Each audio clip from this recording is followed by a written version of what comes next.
Whenever. All right, awesome. Thank you. So good morning. I'd like to call the April 2026 Committee on Accreditation meeting to order. Ms. Bernardo, if you could please call the roll. Allison Leggett. Present. Dustin Cervantes. Present. Ann Jones. Present. Patrick McKee. Present. Alan Hallis. Present. Doug Hillis. Malika Bryant. Present. Jay Sykes. Tony Campbell. Present. Jessica Bogdanovich. Present. Michelle Hall. Present. Trisha Pernin. We have a quorum.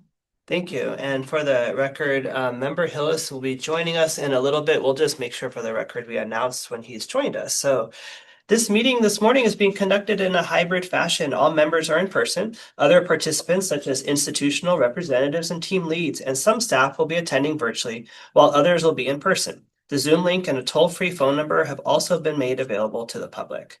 As a reminder, the meeting rooms in this new building include built-in microphones, speakers, cameras, and monitors. We are continuing to experience some glitches in the system, so we ask for everyone's continued. Also, as a reminder, the ceiling microphones will pick up everything that is said at all times in this room, and they are always on. So please be aware that anything that is said in this room will be captured and recorded. Therefore, side conversations should be kept to a minimum, if at all, while in the room. We will mute the room during breaks. Nevertheless, please take your informal conversations out into the hallway. For those participating via Zoom, we'd like to ask that everyone check their Zoom identification and make sure it contains your first and last name accurately so we are able to call on you appropriately, and also so we can get all names accurately recorded for the meeting minutes.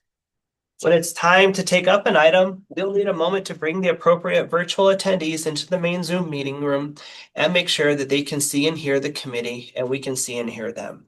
Participants will need to turn on their camera and unmute their microphone. For public comment, for our participants who are meeting here today in person, individuals who would like to make comments during this meeting or who are attending in person will need to complete a public comment card to indicate what item you would like to speak on and provide it to the meeting organizer. The meeting organizer will call the speaker at the time the agenda item is being presented. For those of you who are participating via Zoom, individuals who join the meeting via Zoom webcast will need to click on the raise your hand icon to indicate that you would like to speak on that item. Staff will notify the individual when it's their turn to speak by calling the name listed on the Zoom ID used by the member of the public when logging into the meeting. At that time, the individual will be prompted to unmute their microphone and we will be able to share the comment. Oh, they will be able to share the comment. For those of you who are participating via teleconference, if you're joining us through the meeting through the US toll-free number, you will need to press *9 on your phone to inform our meeting moderator that you would like to speak on that item. The meeting moderator will notify the individual it is their turn to speak by calling the last 4 digits of their phone number and will allow them to unmute their microphone. At that time, the individual will be prompted to press *6 and will be able to share their comment. There's also a time designated for general public comment at the end of the meeting. And as a reminder for everyone, public comments will be restricted to just 2 minutes. This meeting is being recorded. After the meeting ends, the archived audio and video will be available on the Commission's website. Now for our committee members, when you make your motions, please state the motion in full so that there's no question what your motion is. For our committee members, does anyone have any questions about protocols or voting today? All right. So we are then going to move on to item number 2. Item number 2, the first item on approval for our agenda today is to approve our agenda for today. So do we have a motion to approve today's agenda? Member Hall. I move to approve today's agenda. And do we have a second on that motion? Member Hallis. And since we are all in person, all in favor, if you please say aye. Aye. Opposed, say no. And therefore, the motion carries. For item number 3 is the approval of the minutes for our prior meeting. And it's just a reminder, if you were not in attendance at the prior meeting, it would be appropriate to recuse yourself when it comes time for the voting. Do we have a motion to approve the minutes from our prior meeting? Yeah, Member Leggett? I move to approve the prior minutes. All right, thank you, Member Leggett. Do we have a second? Member Jones? And any corrections or changes? Bless you. Bless you. With that, all in favor, please say aye. Aye. Anyone abstaining? Anyone no? Motion carries. All right. Look at that. We're already on item number 4.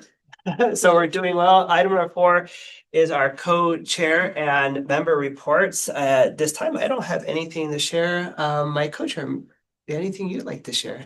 I just wanted to share one thing about our institution.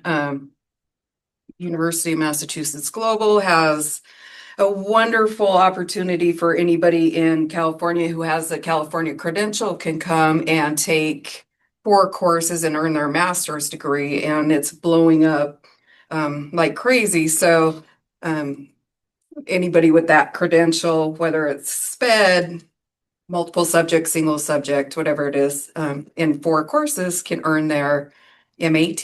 So yeah, and our BILA in Mandarin and Spanish is going very well. So if you're thinking about a BILA, it's very well worth it. Thank you. And any of our members, anything you would like to share or report out? Right. We are then going to move over to staff reports, and Administrator Cheryl Hickey will present this item. Sure, I'll start, and then I'll ask Kara and Erin to join in. I just want to make a couple of quick announcements. So last week, it was the April Commission meeting, and at the April Commission meeting, they always consider vacancies for the COA. So beginning in July 1 of 2026, we will be saying goodbye to Augustine Cervantes and Pat Pernin, both of which will be finishing their terms. And then they reappointed Alan Hallis. Alan here. And they appointed Jenny Chiappi. I need to say that right. Chiappi from CSU Dominguez Hills, and Brandy Byers, who is from Oakley Unified School District. They also appointed to the alternate list Joanne Iskin from the UC system and Jose Rodriguez from LA Unified School District. So those are the alternates. So those individuals will start at the August meeting, and we'll have an orientation for them and all of the things. I just wanted to mention, as I started to kind of poll all of you guys earlier, I think, Michelle, you were out of the room, but I think the June meeting is only going to be about a half a day. So I think it'll be, it sounded like the group kind of thought virtual would work for that. So we'll do a virtual meeting with breaks, appropriate breaks, so you can get up and stretch. But it looks like it's about a half a day. So, and that one's always a wobbler for me. I never know whether I should bring you here or not, but that is what June will be. And you can eliminate the Monday meeting. So it'll be the June 16th date, if we didn't already mention that. And a reminder of that, we all are going to bring our calendars, right? Yes. We're going to calendar out the next year. Exactly. So one of the items will be to figure out the meetings for the following year. Okay, and I think so we have 4 staff members on site visits right now. We have several site visits going. We're almost done for the season. We have 7 altogether that need to happen, including the ones this week. That's where Miranda is today, and thank you, Erin, for joining us today to have another set of ears and eyes. And I think that's pretty much it. So, and I know everybody wants to hear from Kara because she's got information on the student teacher stipend program, which is the hot button issue of California today. So It is. It's very warm. Yes. So good morning, everybody. I'm very happy to be here. In the grants world, we are calming down all of our other grants while we're gearing up our newest AP that is coming on board here in California. Very excited to do so. Working backwards, we had a webinar Thursday, April 9th. It was attended almost 500 people. It was 492, I think. We had 121 questions and answers that were posted last Friday. The webinar PowerPoint is there for that webinar, as is the recording and the questions and answers. So there's a lot of resources there regarding student teacher stipend program. Last Thursday at the commission meeting, if you were able to see it or be there, we had only 9 of us presenting on the program. which included staff, myself, Amarjot Beering, who's our Director of Information Technology, Anita Fitzhugh, who's our Public Information Officer, of course, Adam Ibrahim, our Deputy Director, and then our partners in the field from Kern and our grants management system vendor, which is Linian, and our multimedia campaign individuals, which is Media Soul. And so there was a big to-do about the student stipend program, lots of information, lots of energy, and lots of questions, which were answered. So you'll be able to see that if you just want to peek at that at the commission meeting webinar recording. But wait, there's more. So moving forward, April 29th will be our next webinar. This particular webinar is focused on the actual online application. So our friends at Linian, I'll start it, say good morning. Here are our friends at Linian, and they will walk the participants at the webinar through the online system, what it looks like. The purpose of that, of course, is to inform the field, but also to have the field say, that doesn't look too bad. Because that's our intent, is that this particular grant program is streamlined, is accessible, is easier to do than most of our other programs at this time. So registration for that is on our Student Teacher Stipend Program page on the website. And then, and this is what I'm really excited about, we have regional learning sessions also planned. And these are smaller, more intimate sessions where you can come with your IEG or LEA partner, you can come alone, you can come learn more about the online application. The intent is to have a, I don't want to call it a dummy, they call it something fancy in the technology world, but it's a platform where you can really go in and muck around and play. It's like a sandbox. Thanks, Connie, but they even call it something fancier than sandbox. Where you can really go in and play around and in these learning sessions then with people there to help you, including individuals we're calling launch champions. So following the model of SRTAC, our statewide residency technical assistance center, where we have hubs, we have launch champions, people who are from their partners or triads from IG and LEA relationship partners. Who will be in these learning sessions and other former sessions moving forward, who can say, yeah, I tried that and here was my workaround, or yes, I did it, you can do it. They'll be in these learning sessions supporting the field as we go. So those registrations are also available on our website. They're Friday afternoons in May and some in June. So come join us. We're really excited about this.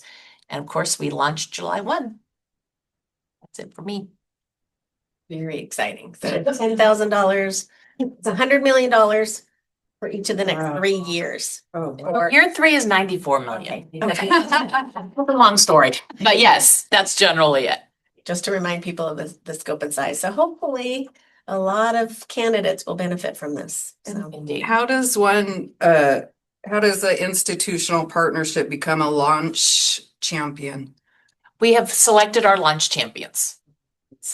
They were friends in the field and people who've been early adopters, early people who were interested. And we just said, hey, you interested? And people said yes. Thank you. very exciting. Yeah, this is great first and foremost, and I love the idea of launch champions because it also regionalizes the approach. So just a hypothetical, if I'm a student and I'm gonna student teach the second semester, is it recommended that I apply as soon as I know that that's going to be the case for me that year, or should I wait? And I'm only asking because of the first come first serve piece. Indeed. And you don't apply, friend, whatsoever. Your IHE and your LEA partners will apply on your behalf, right? And to help with the first come first served, this is big, friends. It's when the student teacher is in coursework and at the LEA doing the student teaching. That's when you can push the button. And the third piece, is when that student teacher has their certificate of clearance or their equal document that says, yes, you're allowed to be in classrooms with babies. So those are kind of 3, I'm calling them guardrails. so that in July 1 at 12:01 a.m., you don't go in there to the system because unless that student teacher is student teaching in coursework in a classroom that day. So yeah, and has their certificate clearance, of No, course. thank you for that. Yeah. Yeah, so, okay, one question.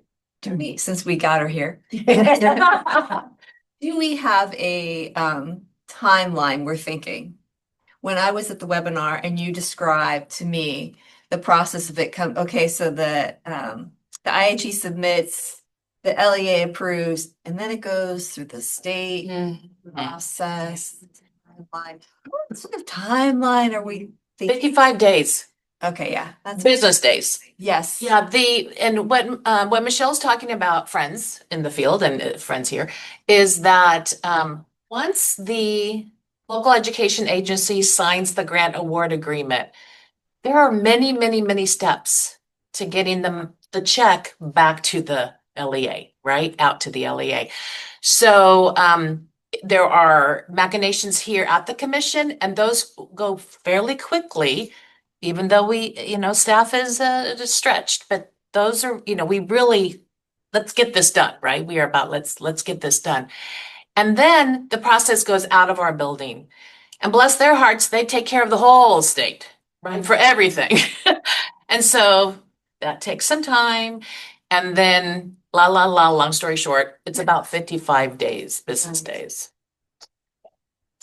That's a really good question. And it may or may not be important to just say that the commission doesn't have any leverage over the state controller's office. So the process will take as long as it takes. But as Kara said, the internal process here will be as expedient as it can be. It's been streamlined to a T, I would say, but waiting on the state controller's office, we've all been there. 55 days is not bad at all. No. If you're doing a semester, you'll get it within the semester, so. Yeah, I think you emphasized that the intent is it's supposed to help them during the time period in which they are student teaching, not after, not before, but during. Correct. And so potentially they're already 55 days into their during. Mhm. So that's why guidance to the field is LEAs, as soon as you get that money, give it to them. It's better for you all because it's less work, one check, give it. And just support them while they're during their completion of their 500 of 600 required hours. There really has been remarkable work from Kara and her team and the IT team and the contractors. I mean, this was just in last year's budget, or this current year budget. So the amount of work that's been done in just a few months is incredible. And so it's exciting to see that candidates will benefit from it. So Absolutely. It might be clunky this first year. We're just gonna smile and do our best and there are 2 more years after that, so we're very excited about the Cash potential. is good cash first. yeah. Yep, doesn't matter. Cash is cash. And Carol, one last question, and I apologize for not having attended is it just for traditional student teachers or is it accessible to student teachers? We have residency, we have interns, etc. So interns are not eligible. Okay, they're getting a I salary, figured, but right? Teacher residents, this is one's tricky because it's worded funny in authorizing legislation. Teacher residents who are not funded by teacher residency grant funds, supplied by the state of California. So if they're in a local program, right, they are eligible for this $10,000 stipend. It's sort of a nod to sustainability coming for teacher residency programs, right? But if they're already getting some sort of stipend or support from 44415.5, that money, then no. Because again, they're already getting support. Figured that was the case, but thank you for that. And I would be remiss, and Ibrahim might be watching, that apprentices are also eligible until they become teacher of record. I think that's it for the three groups. Anything else, Kara? Done for me. And then I'll just turn it over to Erin for any other things. Sure. I feel like it's been a while since I sat with you all, even though I know you just met. As Cheryl mentioned, the commission did meet last week. It was a really meaty meeting for policy items. So if you haven't had a chance or you don't have a chance to watch the recording, just at least looking through the items, I think is worthwhile. We did move 2 institutions through stage 3. So both Reach University and Arizona State University will be coming before you at some point between now and the end of the year, I'm sure, with their stage 4 proposals for their programs. So exciting for those institutions. The commission gave final full approval to 2 stage 5 institutions, so that's always lovely. So those folks have finished the IIA process. Congratulations if you're watching, and now they're part of our formal system. And so we welcome them for that. We gave an update on the AB 1119 project, which is the dual credentialing work group that we're doing. It's actually not a work group. We're doing something new for this one that we hope will be successful and will be a model that we may duplicate in the future, depending on the type of work that we're doing. But we're calling it a focused policy review. So it started internally with staff reviewing some things. We have a small project group that we're working with that includes folks from the field, Megan Gross, who has been involved with the SIP project, Kristen White at Sac County Office of Ed, who is an amazing education specialist, advocate, teacher, administrator, and also Nat Hansabata from CSU Long Beach that has long had an integrated gen ed and SPED credential program, along with Marquita Greno-Shire, who is not only our chair, but was one of the co-authors of a case report that's been kind of a bit of a foundation for this project. So we'll be doing a couple of things. We've got a survey out to the field right now, basically to institutions that offer both gen ed and SPED programs, to ask them if they're also offering integrated, and if so, how, right? Is it concurrent? Is it stacked? Is it truly integrated? And also, if you do have gen ed and SPED and you don't offer an integrated program, why not? So we're looking for, where are the hurdles? Where are the barriers? What can we do within standards, within TPEs, within that common trunk, or the universal TPEs, whatever you want to call them? Are there places where we can make some changes, do some streamlining so that more institutions can offer a truly concurrent gen ed and SPED program, so that candidates that want it can pop out the other end with both credentials? But also keeping in mind that there's a lot of research right now. There's a lot of people who don't need research, so the people who are actually in the classrooms, in the field, that are seeing that as we've exited COVID, students are a lot different in the classrooms, and more teachers in gen ed settings probably need more preparation for dealing with students with some of these needs. And so perhaps more of what we typically considered as specialist preparation, perhaps more of that really does need to be pushed into gen ed. So that all remains to be seen, but those are some of the things that group is considering. And we have until March 1st of next year to bring some recommendations to the commission. In June, I will just say, looking forward, because I know I'm talking about the current meeting. In June, we'll have an update on the administrative services credential work group, and that will be a work group. We've had an application process open. Staff is doing a blind evaluation of the applicants, and we'll be bringing some recommendations for members of that work group forward to Mary and also to the chair. And then we will update on some other things in June. So look for that. We've got a longer timeline on that one. We have until September 1st, 2028. But we have a lot to do on that particular work group. We have to look at, should we have 2 different types of pathways to an admin services credential that maybe are different kinds of admin services credentials?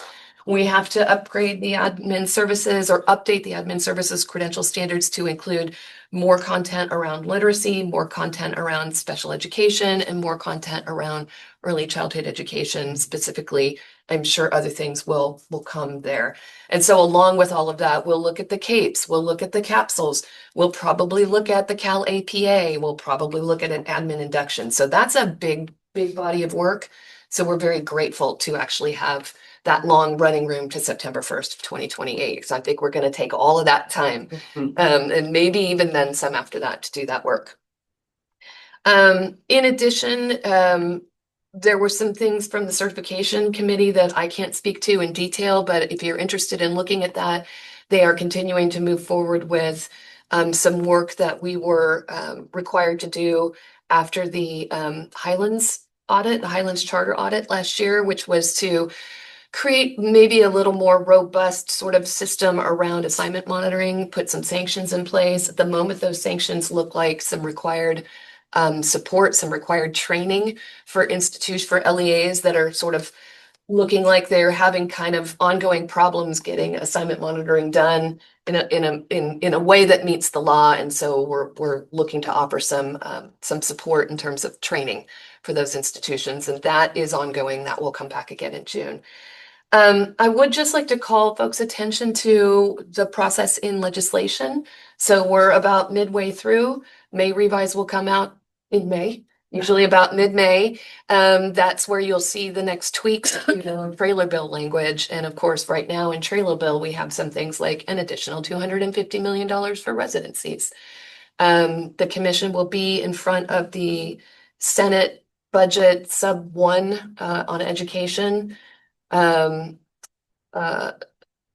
Budget committee tomorrow, actually, and they continue to have questions, these budget committees, about their investments in some of these grant programs. How are they going? So they're looking for a return on investment. Where's their money well spent?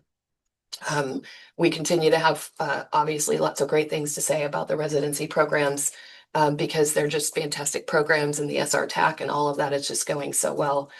There is an increased investment around that computer science grant program, which we have tried so hard to really get out the door, and we just haven't had the uptake that I know authors and supporters were hoping for. So they are proposing an increase to $6,000 per candidate and a reduction in that matching of LEAs, which has been a real struggle for LEAs. So we will continue to support that and hope that that gets through the legislative process. A late breaking bill was introduced last week. Well, it was introduced previously, but it was amended last week. Not sure if amendments are in print yet, but that bill is 2060. 2060 is going to be a grant program for mentor teachers, specifically mentor teachers for student teachers. So those mentor classroom teachers who are taking on a student teacher. There's not a lot of content there yet. There's a lot of intent. It explains who it's supposed to be for. That is upon appropriation, but it does not have a dollar amount in it yet. So we've been asked about that. We've offered technical assistance if those folks would like to have a conversation with us about how that might roll out. But it's early days. I haven't seen that it's in print yet, and we just heard about it basically late last Thursday evening or early Friday morning, right before agenda items were proposed. So that's out. I know that our Cal Council friends are very excited about that. I think probably they had a pretty heavy hand in getting that idea sort of really proposed and introduced while they were doing their SPAN workshops and they were doing their visits with lawmakers. So they're very excited about that. And we would be excited to see a little more content there so that we know how to really talk to programs about that. But it has been introduced. And I think really that's it. There's a lot, it's that time of year. There's a lot going on, lots of policy stuff going on. But the commission continues to be seen as a good place for state investments in educator preparation to be made. And we are, excuse me, it's a little spider on your shoulder. Saving my life. Right to Richard Holler. Thank you for preventing me from jumping up and looking very silly on camera. Do I touch him on camera or do I just? The commission continues to be really honored to have those investments come to us, and we hope to continue to do this good work with the state in whatever way that we can. So I actually thought you were probably going to nudge me because when you said mentor teachers, I got really excited, but then I kind of was thinking and a little bit more about first of all, my appreciation for everything that the legislation does for education, the funding for education. That is absolutely phenomenal. The work that Kara's team does, absolutely phenomenal. I watched the last budget meeting, the voice of Mary Vixie Sandy and Aaron Sullivan, watching them advocate for educators is phenomenal. But there's a missing piece of the pipeline. And you know what I'm going to say is that we prepare everybody to be hired. So you think about a pipeline. The pipeline goes up to the sink. But we need sinks. We need to have the teachers then supported because educator prep is two-tier system. And we're pouring millions and millions and millions of dollars to prepare people, but there's not the funding of what happens once they're prepared. So when I heard mentor teachers, but then it was for the pre-service, right? So as much as we're in the legislative season, as much as we have advocates out there for us, I think there needs to be an examination of tier 2. How do we support induction programs? How do we support mentors and coaches for induction programs, teacher induction, administrator induction? And it's a missing piece of funding. And I know I'm not alone on this voice, but it comes with appreciation of the California Teaching Commission because the CTC is mentioning it. But as much as our legislative bodies can see, you have to have a pipeline of funding that leads to a continued pipeline of funding. And that just LEAs need that support, and LEAs include county offices of education and other continued prep. So when you wiped out the spider, I thought I was saying, I'm sorry, yes, it's not yet. not yet there, but and I know I'm probably not alone on that voice, but just for what it's worth, I thank you for what you're doing to advocate for the field of education. I thank the legislator for the millions that's going in. That is well deserved and should be there in addition to continued support, just as a perspective. No, and I appreciate that. And I just want to say that, I think Cal Council and that SPAN session that they have, which is their policy session that they do in March every year and make those visits, the fact that has resulted in some success for them to be able to move some things forward, I think is a good example of pulling those legislative levers, right letters, whatever the levers are. Because it can make a difference. And I understand that, for instance, the Educator Excellence Block Grant is a pot of money that's been heavily used by LEAs to put some money behind the mentors that they need in induction. And that is going to be reauthorized this year, probably in some way. So if you have a group that can reach out and try to talk to your legislators, and don't be disappointed if all you get is the staff, because I will tell you, those staff stick around longer sometimes than the actual lawmakers. So having good relationships with legislative staff, there are people that I am working with in the policy committees that have been there since I was in government relations, and that was 15 years ago. So they stick around, they make a career out of it, and making good impressions and having good relationships with them and offering yourself as technical assistance. We would love to provide you with some technical assistance. If they can pick up the phone while they're writing a bill and ask you a question about, should we do this? What do you think about it? You can make things work for you in the moment. And it gives me goosebumps. It's really exciting how government can really work for you. If you don't know, you can actually subscribe to the listserv for the subcommittee for education. The meetings like you're going to be in tomorrow. I learned a lot recently and kind of how that works, and watching the conversations. To do public comment, you have to be in person for public comment, but there's also ways that you can address comments towards those conversations through email. It is public record, but just learning about, we all have to be the continued voices of the constituents we serve. With, again, appreciation for what is there, but there's never enough, right? But it's also that balance of support. So, and not to take up too much of your time, but I will, because you talked about there's a pipeline. There is increased focus, and some of it is going to start from within the commission in better tracking the pipeline of candidates, meaning we don't have solid data yet to show this, but there's preliminary evidence that shows that perhaps up to 40% sometimes of candidates that enroll in a teacher prep program don't complete. We would like to be able to better track why they don't complete, or where they go, or what's the what there, right? And then also the retention issue. people are starting to talk a lot more about retention, because if you look at the teacher supply report, which was also released last year, 20,000 credentials issued. Now, some of those were out of state prepared, out of country prepared, but still a pretty good number issued from folks that were prepared in California.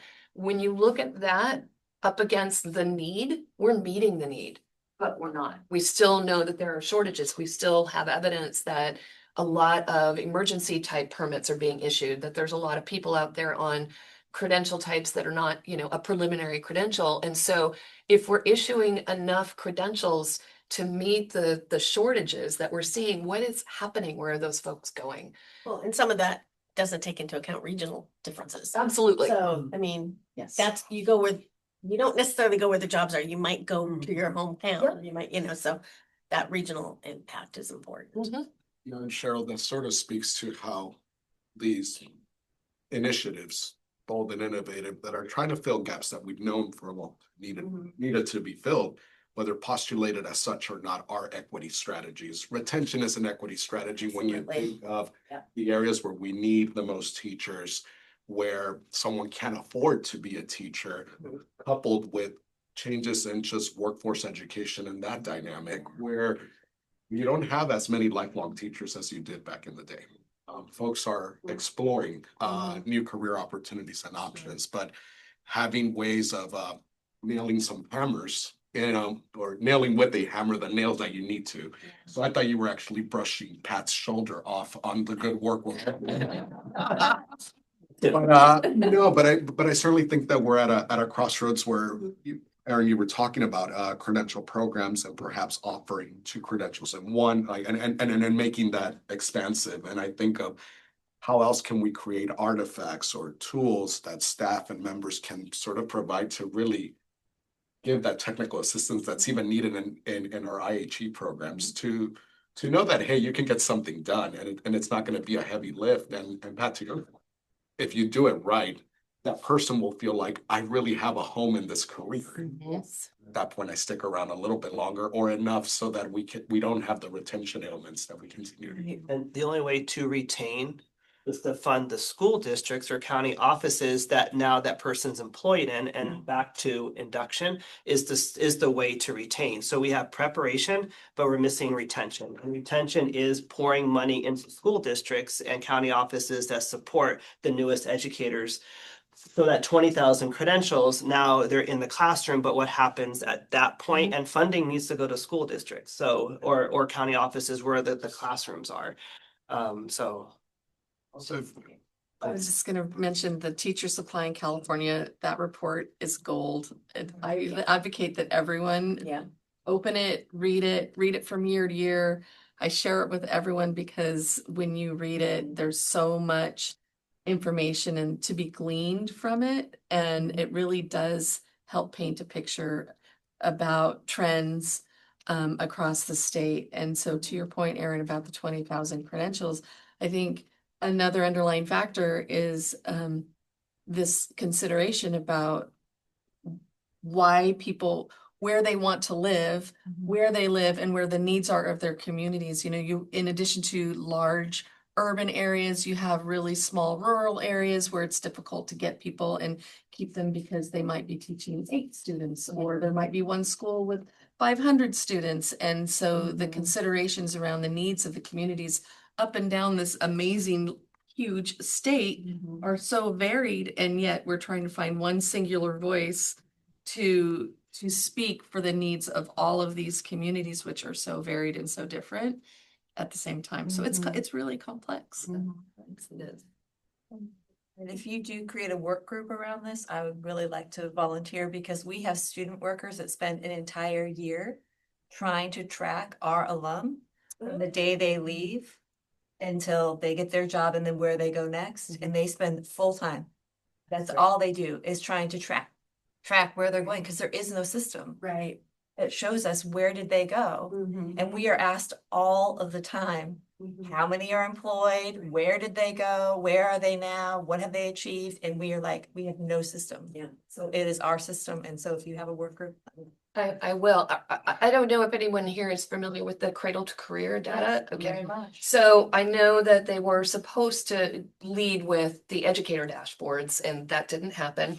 Part of that is trying to get data in a systematic way from the private post-secondaries. It's easier with like the behemoth CSU, which seems like a behemoth, but they've got a funnel.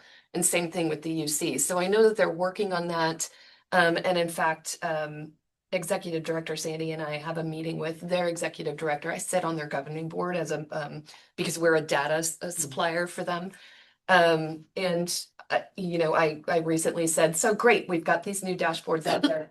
When can we start talking about the educator dashboards? Because they've pulled in an insane number, like 300,000 different data points already. So it's just building out those dashboards. I don't want to say if, when those get built, they're going to show a lot of that. In the meantime, we're adding some new data pieces, or we will be adding some new data pieces into our own, the educator credentialing system, the ECS, that get us early and often information about those candidates, what programs they're in, when they leave and go to another, so we can do a little bit better tracking. So I think there's a lot of momentum moving in that direction right now. Fabulous. Yeah, I think so too. So we probably could talk about this until Sorry. 2 o'clock. Because we're highly invested educators, but we do want to respect the time from other people coming today. Cheryl, is there anything, or Aaron, anything else from the No. staff report? But thank you everyone for your voices and advocacy. This shows definitely the passion of why everyone's here and gathered today. And we want to move on now to some program approval recommendations, which is item number 6 on the agenda today. And we have 5 programs for approval today. And it's an exciting thing for today, just want to remind everybody, is that it was newly allowable for LEAs. We'll speak about LEAs and pipelines to be able to have now an intern pass program. So you're going to see some organizations today, because this is brand new, and they're at the forefront of being able to have these programs, LEAs and county offices of education. So that's some familiarity and background. And then for all institutions today, just that quick reminder, if you have a number of people who are going to be speaking today, if you could limit it to just those couple people, 2 to 3 minutes on speaking, so that our committee here can also have an opportunity to ask questions as well. So with that, first up is the Riverside County Office of Education. They've been in the wings here in person. So they're here to add an intern pathway to an existing preliminary administrative services credential. Joining us from the Riverside County Office of Education to answer any questions you may have are Ursula Estradas-Reveles, the RCOE School of Education Executive Director, Dr. Ronnie Henderson, Center for Administrator Preparation Director, Gwendolyn Green, Center for Administrator Preparation Program Administrator, Tanya Almeida, but are you just on the side? Okay, very good. I saw Tanya over there on the side from RCOE. So do we have any recusals on this item? We have a member, Alice, recusing herself. And then this is an opportunity now for 1 or 2 institutional representatives who would like to share anything they would like about the proposed program. And good morning, and thank you for joining us in Sacramento from Riverside. Absolutely. Good morning, committee members. My name is Dr. Ursula Estrada-Reveles, and I have the pleasure of serving as the Executive Director of the School of Education at Riverside County Office of Education. I do want to take a moment to introduce Dr. Casillas, who is one of our credential analysts who supports the program as well. And so I'm pleased to be here representing Riverside County. Of course, I want to take a moment to just acknowledge the Committee on Accreditation for your consideration of this proposal. In particular, we're very grateful to Kiyomi Meeker for her help and support throughout the process. And on that note, I want to, of course, extend our deep gratitude to our county superintendent, Dr. Edwin Gomez, for his ongoing support and leadership. We know and are aware that without that, we would not be here today. And on that note, I will pass it to Dr. Ronnie Henderson to share about the program. Thank you, Dr. Estrada-Reveles, and good morning. I want to thank the committee members for consideration of the RCOE PASC intern pathway proposal. The PASC intern pathway was intentionally designed to preserve the rigor and the integrity of our current approved PASC program, including a full sequence of coursework aligned to the CAPES, diverse job-embedded fieldwork experiences, and completion of all 3 cycles of the Cal APA. In addition, the intern pathway includes 2 enhanced components of support that are essential to preparing candidates as they assume roles in an internship capacity. So first, all candidates complete a pre-service module in the Model Code of Ethics for Educators prior to being recommended for their past intern credential. This experience is purposefully aligned to CAPE number 5, Ethics and Integrity, and includes structured pre-work, focused professional learning, and opportunities for candidate reflection. The pre-service experience ensures that leaders enter roles with strong foundations in ethical decision-making, professional responsibility, and reflective practice. Second, candidates in the intern pathway are supported through structured coaching, component grounded in a growth-focused partnership.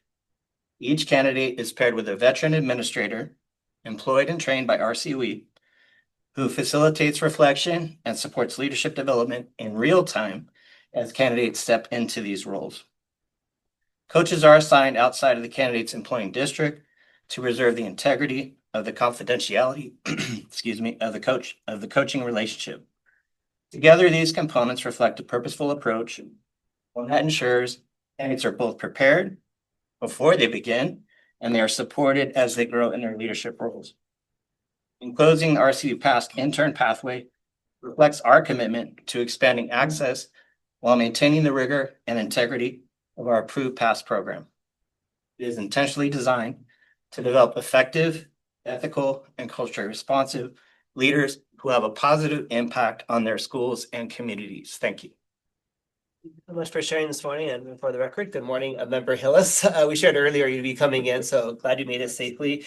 We'll now open for public comment. As a reminder, if there are members of the public that would like to provide a comment, please notify the meeting moderator by submitting a request card by clicking on the raise hand icon if participating through Zoom, or by pressing *9 if participating by phone, and comments will be limited to 2 minutes. Are there any public comments? There are no public comments. And just verify, Member Hillis, we're on RCOE. Are you needing to recuse yourself on? Okay, very good. Just want to make sure. Now with this, an opportunity for any of our committee members to ask any questions of the representatives from RCOE. We have Member Leggett. Hi, everyone. Thank you so much for delivering such a substantial program. But as we all know, once our interns are in the program, they must pass the APA. So can you share more insights into what support systems you have for them? So I want to begin by saying we have an incredible pass rate for our Cal APA. I was actually on the design team for the Cal APA. And so Ronnie, I'll pass it to you to talk about the level of support to candidates. Absolutely. So we do have a 100% pass rate, which we're very excited about. We also score in the individual rubrics much higher than the state average. So we do attribute that to our amazing system of support. So we have a Cal APA, we have a past lead who also serves as the Cal APA coordinator. All of our Cal APA support personnel have been trained on all the cycles of the Cal APA. So we have an embedded model where even throughout our coursework, candidates are being exposed to the different steps within the Cal APA process.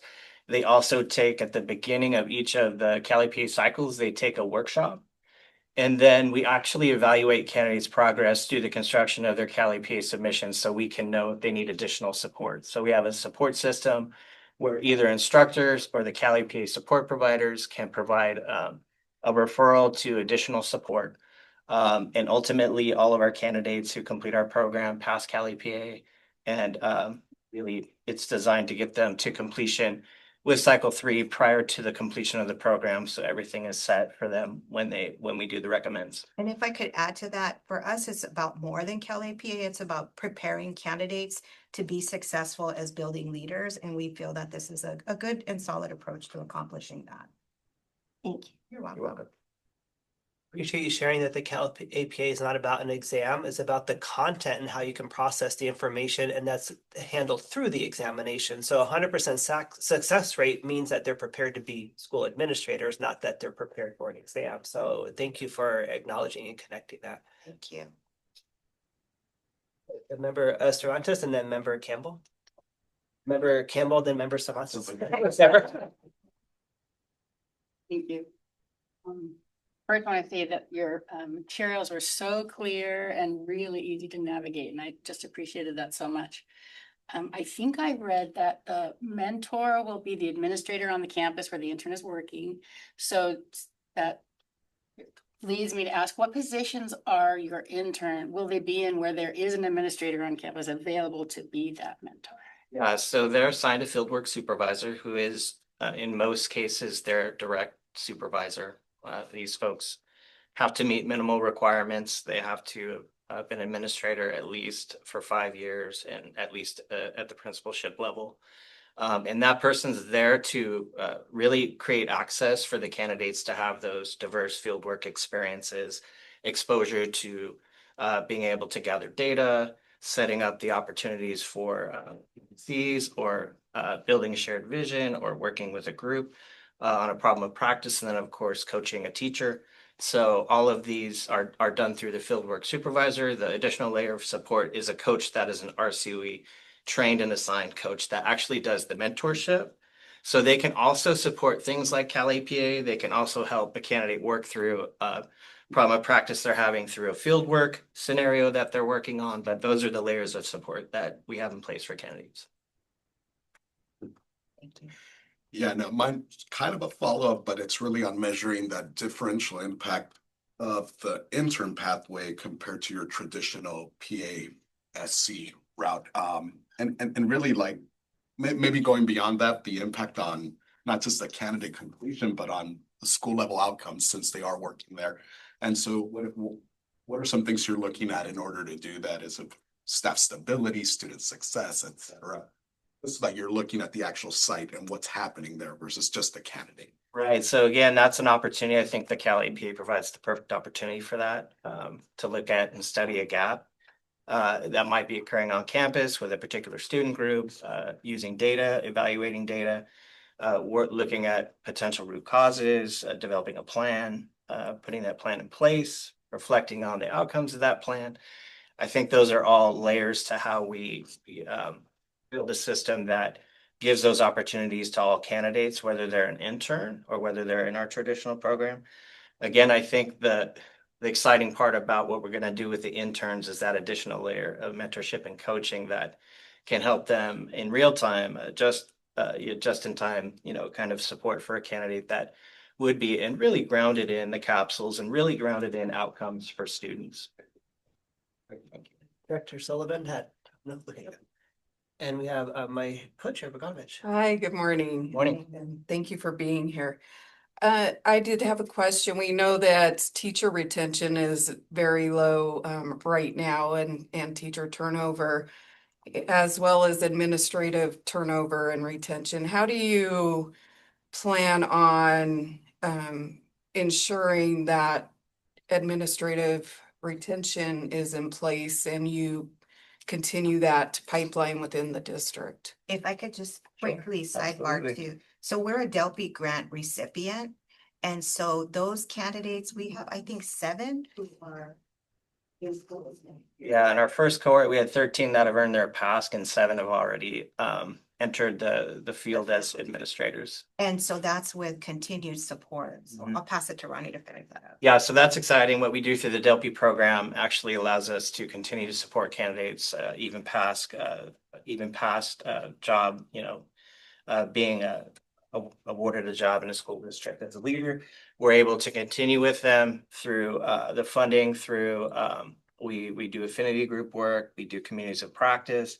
This is also something we do with all of our candidates, no matter whether they're a Delphi grant recipient or not.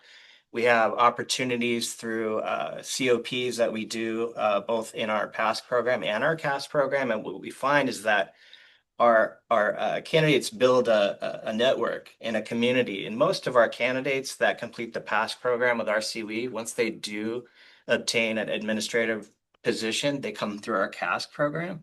So we're able to continue that continuity of program through their induction process, and we keep them connected. We have newsletters. We continue to reach out to them.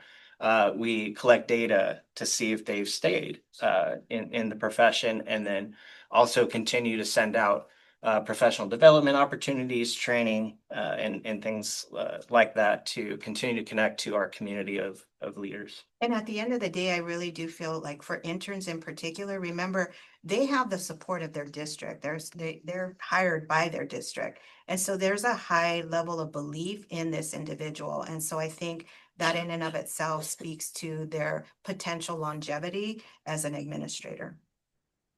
Thank you. You're welcome. Any other questions? This is a approval item. Do we have any motions? If there are no other questions, I would to add an intern pathway to an existing preliminary administrative services credential program for the Riverside County Office of Education. Member Cervantes. Motion to add an intern pathway to an existing preliminary administrative services credential program for Riverside County Office of Education. Do we have a second? Member Hall? At this point, all those in favor, please say aye. Aye. All opposed, say no. Congratulations, motion carries. Very much. I believe Member Hickey, our first program, right, of Administrator Hickey for a past program intern for an LEA. LAUSD was before. LAUSD. LAUSD. You're number two. Number two. Number two. So well done. Hit the ground running. We wish you the best and thank you for leading with ethics and integrity. We appreciate that. Have a great rest of your day. Safe travels. Have a great rest of your day. He was nice. I just saw Jason.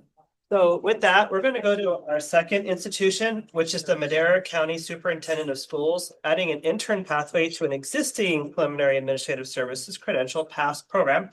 Joining us today from the Madera County Superintendent of Schools to answer any questions about the program are Jason Murcott, Director, Credential Certification Programs, and Linda Igo, Program Director, Leadership Development and Support Services.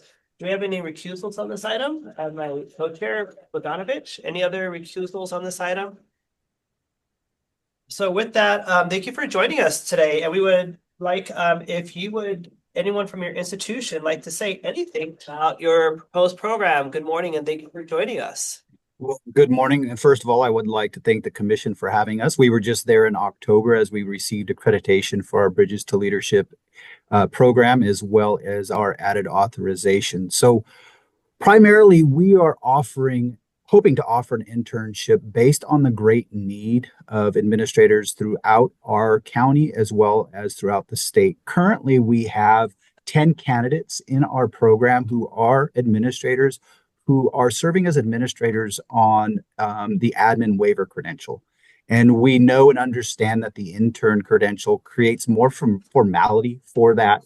It's an easier process for our partnering districts to apply for that credential as well as to maintain that credential. It's not something that needs to be renewed every year in regards to proving that they've made progress in a program.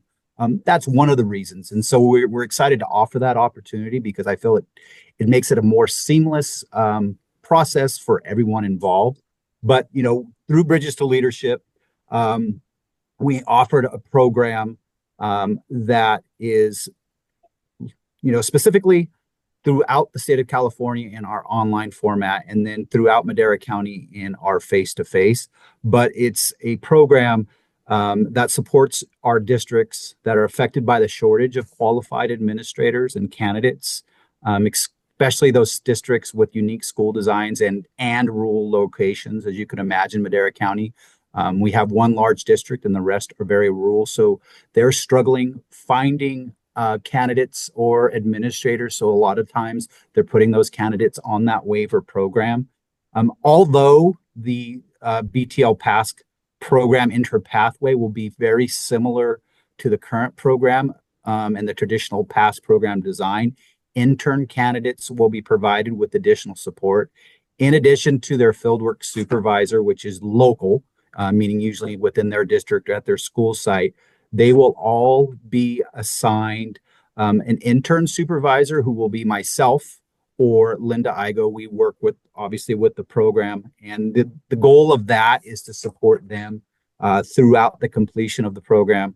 We'll differentiate our support according to the needs of the intern, the needs of the district, which will include progress monitoring, one-to-one coaching, consulting, research gathering, and coursework support. We feel that we have a very robust program. We have a very high success rate with Cal APA Passage. We had been invited to present at the Meredith Fellows Symposium several times because of the passage rate of our Cal APA and just the support that we provide our candidates. So we're excited to offer this opportunity. It expands our program, but offers additional support to those current candidates who are currently administrators. Thank you so much for sharing a little bit about your program. Are there any public comments on this item? No public comment. At this time, it's an opportunity for our committee members if you have any questions for our representatives who are here today.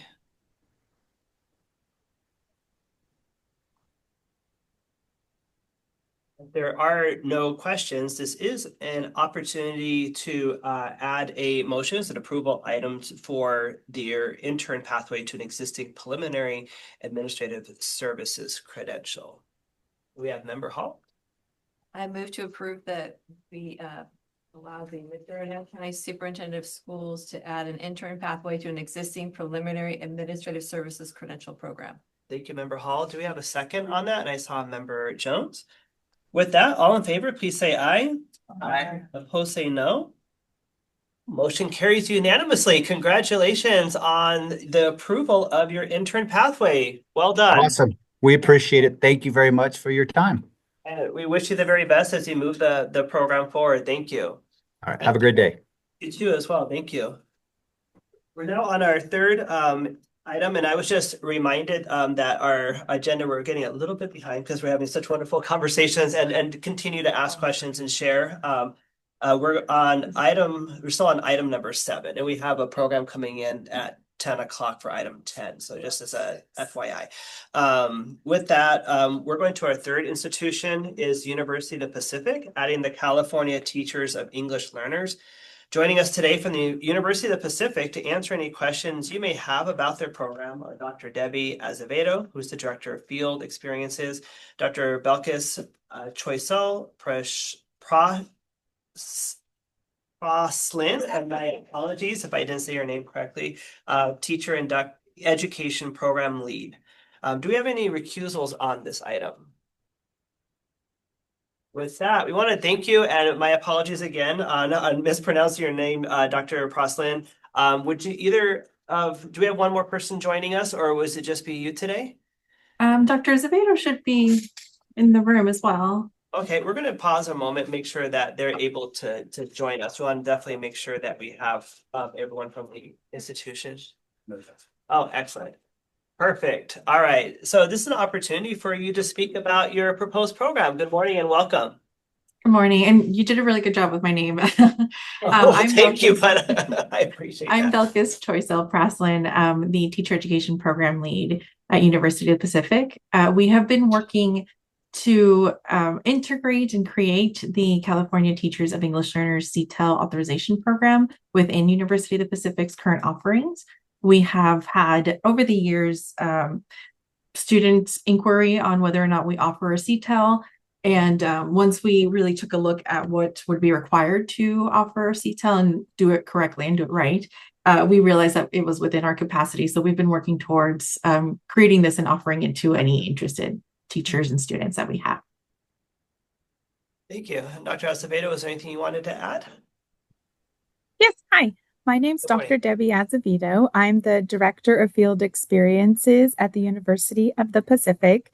I support all mentors and supervisors within our program. I'm excited to hopefully be approved to offer this CTEL authorization and really support those students in getting mentors that can really align with the program standards and ensure that our English language learners in our schools are getting that level of support that goes beyond just what a designated ELD program would offer.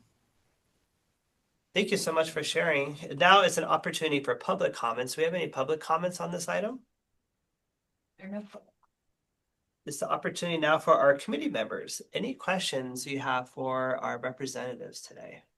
Patrick, would you like me to address the concern you had? Absolutely, yes. So one of the concerns that he brought to me privately was that UOP had not turned in their preconditions and it's listed in the later item.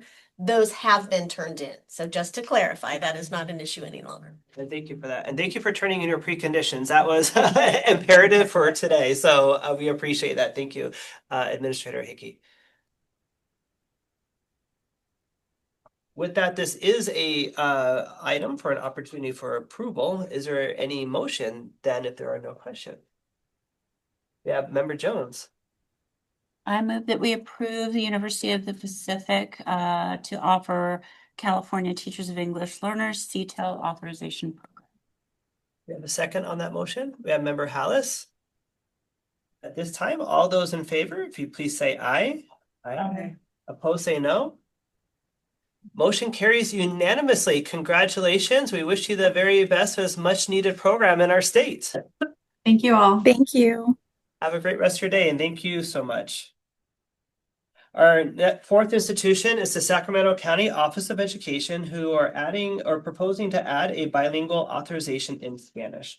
Joining us today from the Sacramento County Office of Education to answer any questions you may have about the program are Shanine Coates, the Executive Director for the School of Education, Ben Odell, the Director of the School of Education, Graciela Garcia Torres, the Director of Multilingual Education, and Dr. Jaime Bonato, the Coordinator of the School of Education. Are there any recusals on this item? There are none, and we're gonna make sure we got everybody here. Looks like we have them joining. One more person. Ben's not able to join, so. Okay. Thank you for letting us know. We appreciate that. At this opportunity, if one or two representatives would like to share just a brief explanation or anything you'd like to share about your proposed program. Thank you so much, committee. I'm happy to. My name is Shanine Coates. I'm the Executive Director of the School of Education for the Sacramento County Office of Education. Thank you for having us and thank you for reviewing our proposal for the bilingual authorization program. Today, as you've stated, I have with me Dr. Jamie Bonato and Graciela Garcia Torres. As a team, this has been a meaningful project for us. It's a cross-departmental effort between the multilingual department and our School of Education. We are excited to bring this program to our region to support the need for teachers who hold bilingual authorizations. If approved, this credential will exist in our intern teacher program and offer an opportunity for both teacher interns and credentialed teachers to obtain this authorization. I'll turn it back over to the committee. Thank you so much. It's also an opportunity for public comments. Do we have any public comments on this item? No public comment. All right, thank you. Now is an opportunity for any of our committee members. If you have any questions you have for the institution. Yeah, Member Hallis. Just thank you for turning in a very well-structured submission. I do wonder if you could talk a little bit more just about field work. I do like how your log gave for different choices and options, especially for intern teachers to maybe get some of those required hours, but just maybe how you're going to front load that with your district partners and agency partners to make sure it's not an undue burden for them to get those hours. I'll turn that over to Dr. Bonato. Thanks. So we took a lot into consideration as we developed that field work experience, and we decided to have it follow along with the coursework. So there's a foundations course and then a course in the target language. And we have the fieldwork experience as an additional course also, which is guided by a faculty member who serves as an advisor. We will have memorandums of understanding with our partner districts. So we will have those districts work right alongside with us. Also, Graciela Garcia Torres has strong connections, not only in Sacramento County, but across the state of California with a lot of dual immersion programs. So we feel we have access to a lot of partners that we can place our teachers in great classrooms to do some awesome observations and get some clinical practice. So that was our thinking behind it. And that clinical experience will run concurrently with our coursework. And so assignments that are assigned in the courses, such as observing or writing a lesson or teaching a lesson, can also be done through that field work with with an advisor there to help find that placement and set up those experiences. Great connection. Thank you. Yeah, Member Cervantes. Yeah, no, thank you. I really appreciate the practice-based structure and concurrent option. This is great. One question, it's always a point of curiosity, and it sort of builds off of Member Hallis's question, but it's really about the vetting of the dual immersion programs or teachers that you're looking to partner with. If we do a little bit of reflection in the state, because we've oscillated in having bilingual education and then at times not, the training and development, folks have learned to ride this bike in different ways, sometimes the wrong way. And so my question really and curiosity is on the vetting of mentors or anybody supporting the candidates, just to ensure that you are accounting for not only the linguistic proficiency, but really alongside that pedagogical skill that we know is needed, so that we're preparing candidates to ride this bike the right way from the beginning. Not that, we don't want them to be bold and innovative and creative as they're learning to ride the bike. Okay, I'll drop the bike thing, but to give y'all a chance to answer that. So our mentors, one of the requirements is they must hold a bilingual authorization. And Graciela is there to help guide us and her department as we find those mentor teachers. We also are requiring a orientation for all mentor teachers of our program and the expectations. And so that will orient them with what we're looking for. And so they'll get to see the philosophy of our program and what the course content entails so that they can best support our candidates. We have Member Campbell. Yeah, hi, I'm Connie. Thank you for turning in your clear submission. I have a follow-up question to that about the 20 hours of field work. I wondered if the mentor, the supervisor of the intern, has any role in these 20 hours of field work, and similarly, is there any assessment of practice and the implementation of practice in those 20 hours in the BILA setting in particular? Yeah.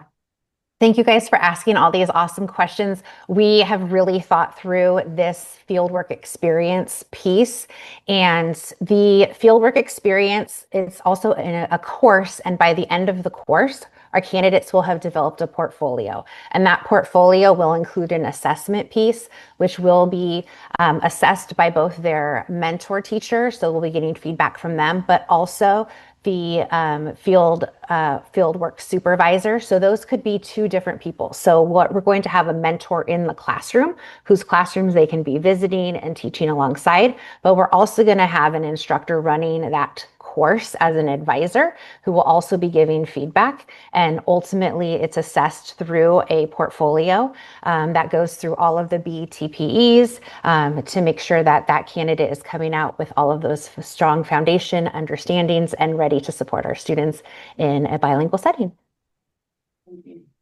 Co-Chair Pagonis. Hi, thank you for being here this morning.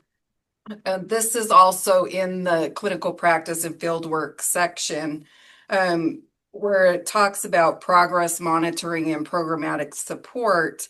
You have that they will be, candidates will be informed of their progress, but not how, like specifically, and also programmatic support beyond them being told that they're falling below a certain grade. How are you actually supporting them if they need, support academically or otherwise? So what we'll do is we'll model it off of what we're doing currently in our intern program. So through our intern program, we're monitoring their progress in coursework through checking their grades, their assignments. We'll also be checking their progress on their portfolio and checking in with their mentor and their instructors. If we're noticing that someone is falling behind, what we typically do is we first reach out and see what we can do as a program. If someone's having a special need that we can best support in. If they don't know, then we'll step in and say, here's what we're going to propose.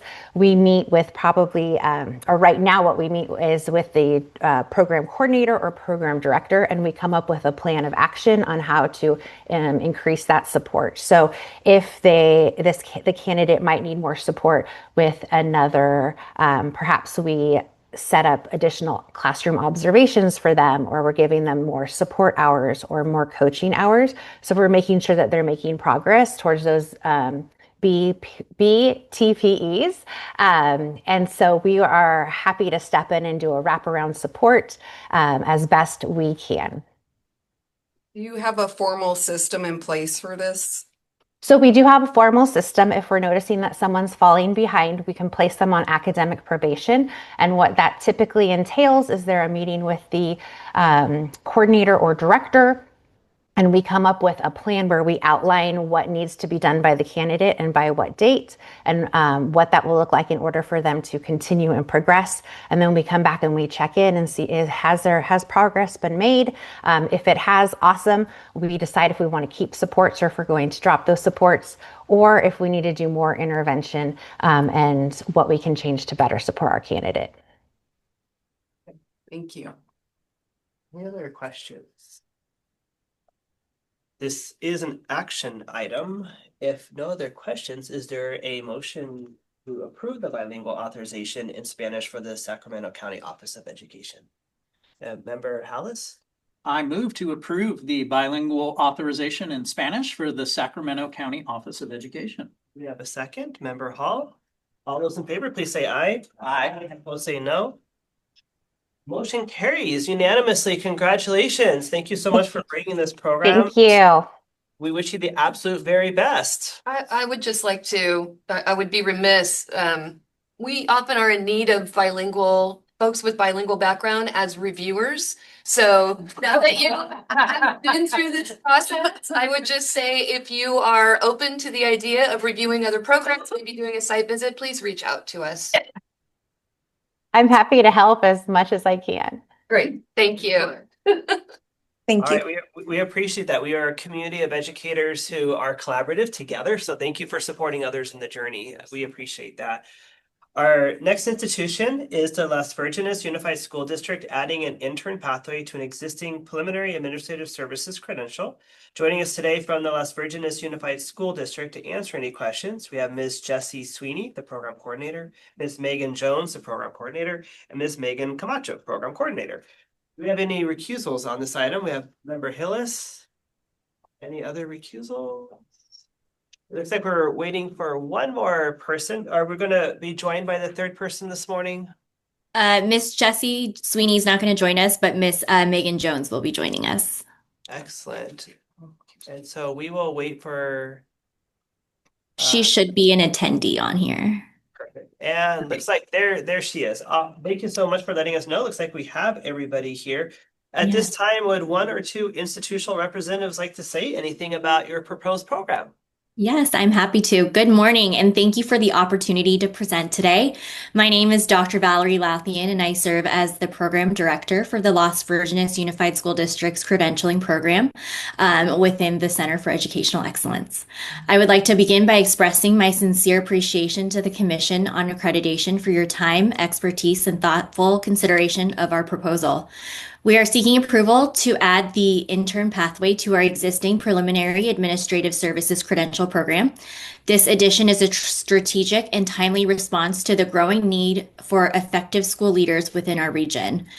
The Las Virgenes Unified School District's proposed intern pathway within the PASC program is designed to address this need by allowing candidates to earn their administrative credential while actively serving in administrative roles, thereby supporting districts in developing and retaining leadership talent from within. Importantly, the intern pathway will maintain the same rigorous standards, coursework, and alignment to leadership expectations as our existing program, ensuring consistency in credential outcomes while increasing flexibility and access. Candidates will receive intensive structured support through mentorship from experienced administrators, ongoing support from Cal APA coaches, and embedded coaching throughout the program. This combination of job-embedded practice and targeted guidance ensures that interns are well prepared to lead effectively while meeting all credentialing requirements. We are proud of the strength of our existing program and excited about the opportunity to expand access through this intern pathway. Thank you again for your consideration. Thank you so much for all of you being here today. It's now an opportunity. Do we have any public comment on this item? There are no public comments. Comment. So it's an opportunity for any of our committee members, if there are any questions or anything you'd like to ask of the institution. This is a action item. Do we have a motion to approve the intern pathway to an existing preliminary administrative services credential for the Las Virgenes Unified School District? And I saw in the corner of my eye member Cervantes, so I'll call on you. I motion that we add the intern pathway to an existing preliminary administrative services credential program at Las Virgenes Unified School District. I saw a second by member Campbell. All those in favor, please say aye. Aye. Opposed, say no. Motion carries unanimously. Congratulations once again to another program that now has an intern pathway to a PASC program. We wish you the absolute best. Thank you so much. Thank you. Thank you. Thank you so much for supporting our newest school leaders. With That, we're gonna move on to item number 7. Next couple items should be quicker items so we can get to our first institution. And for our institutions waiting out there, we do apologize, but thank you so much for your patience waiting in the wings. Item number 7 is the report of program status changes. If you could please, for our committee, take a moment to make sure you're opening the agenda insert on this item. This item is divided into 2 parts. Part 1 is items for action, and part 2 is items for notification that require no action. In section A of part 1 are the program withdrawals. Section A is for action. There are 2 program sponsors withdrawing 4 programs. First, we have CSU Los Angeles. Are there any recusals on that item? And then UC Berkeley, are there going to be any recusals? We could carry them together. Okay, good. So for CSU Los Angeles, Specialist Teaching, Reading, and Literacy added authorization effective May 1st, 2026. Specialist Teaching, Reading, Literacy, Leadership Specialist Credential, May 1st, 2026. And UC Berkeley designated subjects, adult education, effective April 27, 2026. And designated subjects, career technical education, effective April 27, 2026. This is an opportunity to ask if there are any public comments. There are no public comments. And for our committee with any questions or anything you wanted to share. If there are no questions, we would like to see if there's a motion to approve the withdrawal request from both CSU Los Angeles and UC Berkeley. Member Liggett. I move to approve the withdrawal of the programs at Cal State University Los Angeles, Specialized Teaching, Reading, and Literacy added authorization, and Specialist Teaching, Reading, and Literacy Leadership Specialist Credential, and UC Berkeley, Designated Subjects, Adult Education, Designated Subjects, Career Technical Education. Thank you so much. Do we have a second on her motion? We have Member Hillis. All those in favor, please say aye. Aye. Opposed, say no. So motion carries. Thank you so much. Part B is professional preparation programs requesting reactivation. There are no programs requesting reactivation at this time. And part C is adding a new content area to an existing program. And we have one institution requesting to add a new content area to their existing program, the University of California, San Diego Single Subject Social Science. We have a representative from UC San Diego. If you have any questions related to the program, Dr. Jean Lee, Director of Teacher Education, and Dr. Allison Black, Lecturer and Supervisor of Teacher Education. For our University of California, San Diego, will there be any recusals on this item? There are none. We have our institutional representatives here. So would either of you like to say a little bit about your program? Good morning. Hi, good morning. Thank you so much. I'm Dr. Allison Black. I am a supervisor currently for English Language Arts, but I also have a background in social sciences. And so we're really excited about this addition. We've had a lot of students from the history and other social science majors asking about this credential. And so we're effectively adding it on to a program where we already have an existing secondary credential pathway, and we have English language arts, mathematics, sciences, and world languages. And so this will be a great addition for those students at UCSD who are excited about history, social sciences, and we have some school partners ready to go as well who are looking forward to having some of our candidates in their classrooms. Thank you. Do we have any public comments on this item? No public comments.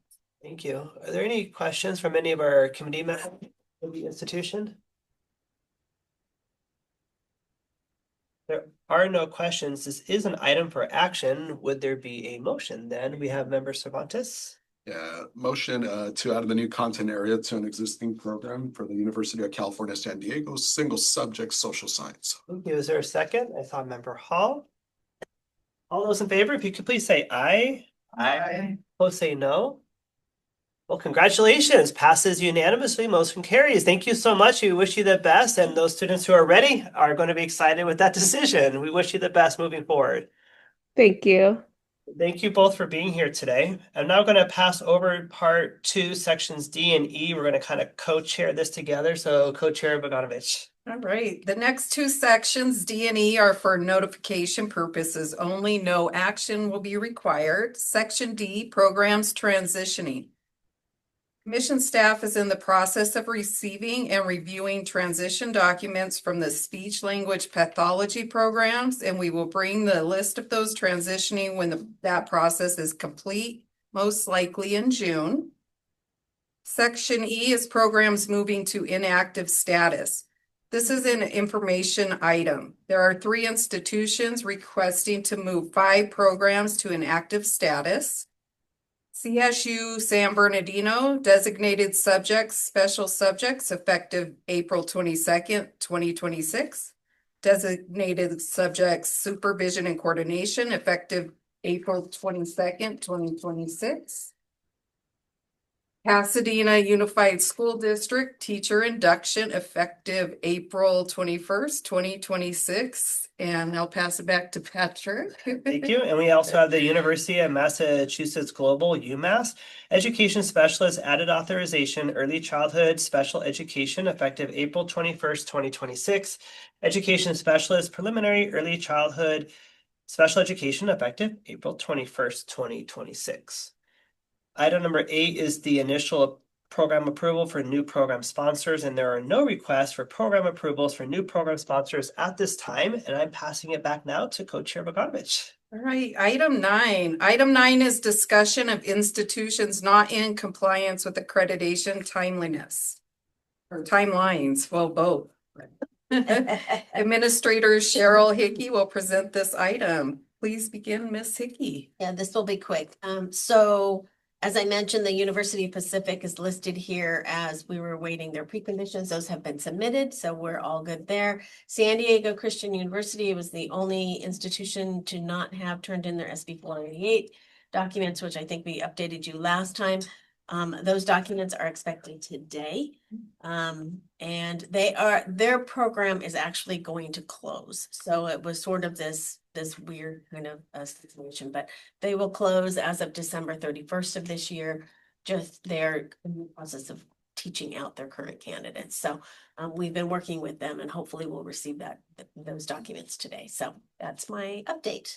Thank you. Item 10. Item 10 is the report on the accreditation site visit team to Tulare COE. Consultants Dr. Elizabeth De Los Santos and Jake Schuler will present this item.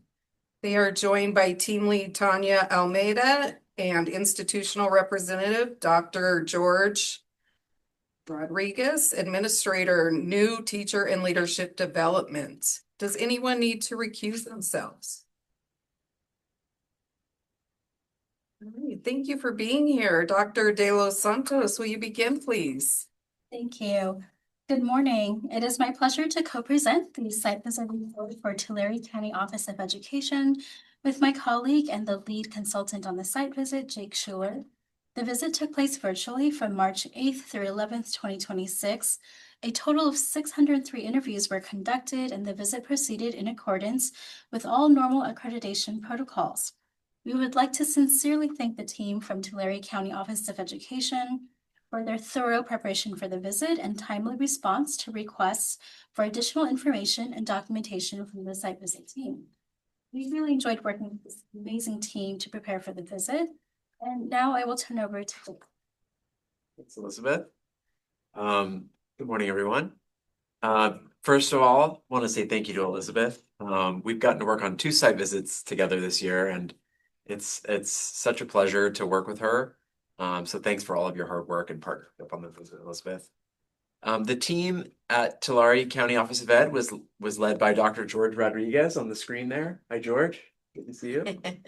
And he doesn't have the rest of his team on, but we want to make sure we thank Courtney Kirchman, Vang Tao, and Michelle, and all the rest of the support staff and team that was on the visit from Tulare. They really do have a dream team led by George, and it was really wonderful to work with them and get to know them throughout the year. Also, thank you to Tanya Almeida, our fearless leader. She was a great team lead and a great leader throughout the process. I'm going to stop there and turn it over to Tanya for some comments and to tell us about the accreditation recommendation. Thank you, Jake.